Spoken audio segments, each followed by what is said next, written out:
welcome to the fan club. It's your boy D-Bros, Dan Brosnan in the building. Today we're going to be talking about some great inside sources told me today that the New York Knicks, if they get the number one pick tonight, because by the way, NBA draft lottery is tonight, folks. Kind of excited. It's one of those things that isn't too big of a deal unless your team's in it. But I remember about 4 or 5 years ago, the Milwaukee Bucks were in it, and we were the worst team, and we got the second overall pick. We ended up taking Jabari Parker over Joel Embiid. But you know what? I think everything worked out for the best. Wish the best for Jabari Parker. But let's get into it, okay? So we all know, unless you've been sleeping under a rock this past NBA, NCAA basketball season, we all know that Zion Williamson is going to be the number one pick, okay? That's undisputed, no question about it. If somebody does not take him number one overall, they're going to lose their job, okay? Now, I've had some buddies, other people, there might be other players with more potential with shooting and other things, okay? I'm not even going to doubt that or say that's wrong.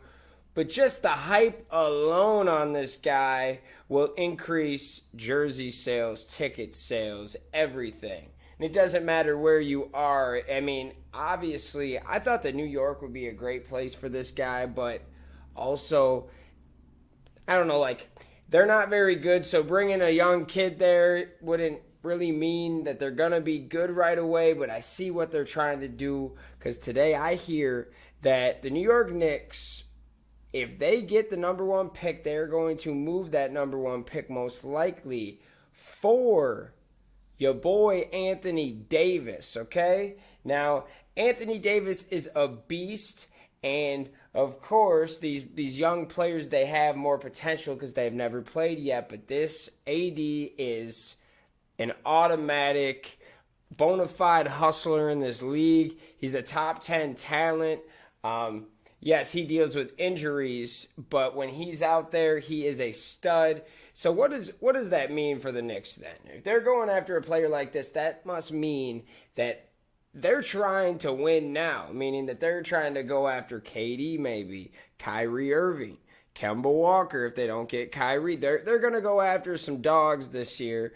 And the first step in doing that is just grabbing a guy right away, kind of like the Cavs did with Kevin Love a few years ago when they were trying to get LeBron to come back. They could have had Andrew Wiggins, number one pick, and they liked him. He had a lot of hype, almost as much as Zion, but Zion, because of his dunks and everything, it's more hype than him. But man, he had a lot of hype. They traded him for a bona fide hustler.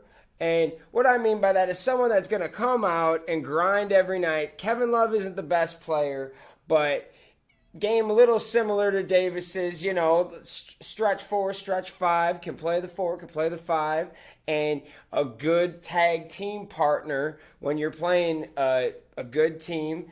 When you're looking for a big 2, big 3, most likely big 3 in today's society, in the games and everything, teams are always looking for 3 players to build around. So AD would be a one pivotal piece, okay? So let's just say they do this, right? That means they have to get somebody else to go with AD, because if they don't, it could be horrendous, folks. Now, the Knicks, this is how they would love it to go. They'd love to get Anthony Davis, try to extend him right away, give him a big max deal, because technically I think the terms are, if you play, if you get his bird rights, which he should get, they should be able to give him still a max deal.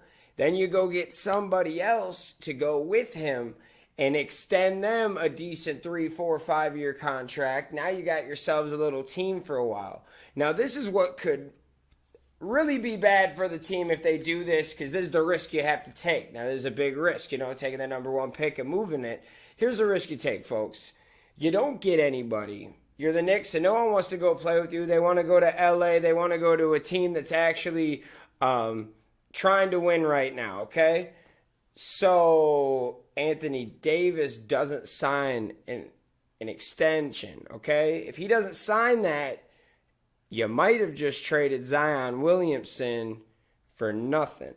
Now, that's just hypothetical. The odds of that happening might be low, but that is a chance that you might have to take, man. Just thinking about that. Now, see how this all shapes up the draft. Okay, we have a trade right away. What do you think the next step and kind of rhythm is going to be in the draft? If we start off with a trade, we might, man, by the first 10 picks might have 3 to 4 to 5 trades in them, okay? There's a lot of talent in this draft. I hear it's a very deep draft also. There's talent everywhere. And there's some grinders, there's some hardworking guys, but then there are just some athletic freaks, okay?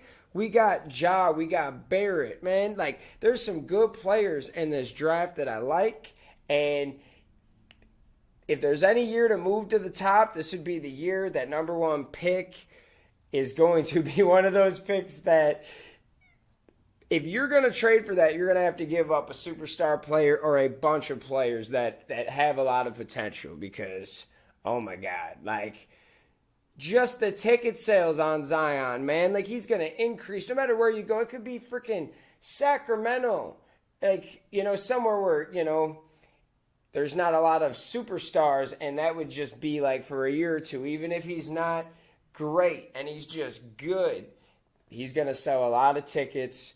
We've been talking about this kid since he was out of high school. So, hey, you get a guy like that, you got to do something with him. And I've even said it from the beginning. If you draft him, you don't necessarily have to keep him, but you have to draft him number one and move him around. Now, like, even if he doesn't fit your style, like there's some teams where they might not necessarily need him or have a bunch of power forwards and big men and stuff like that. But if you could get a superstar for him, go right ahead. I understand the mentality there. It is a win now league. This guy, honestly, I don't know. It would be super hard for me to trade Zion because it's just, man, like he looks scary. And there are some concerns about his weight, but he's going to the NBA. They're going to work with him even more. Let's just hope he doesn't get injured. But, man, this guy is a bona fide hustler, okay? That's what we're talking about. This guy could get it. And it might take him a little bit, but, man, I like Zion. I like AD. I don't know how well that would work for the Knicks, but, hey, like, that's the way the cookie crumbles sometimes. And let's hope for the best, but hey, let me know what you think. Let's talk about the lottery, and we'll do a video about the lottery too later. So y'all have a great day. Make sure you check us out on Facebook, check us out on YouTube, check out our Patreon account. Y'all have a great day. Thanks, folks. Peace.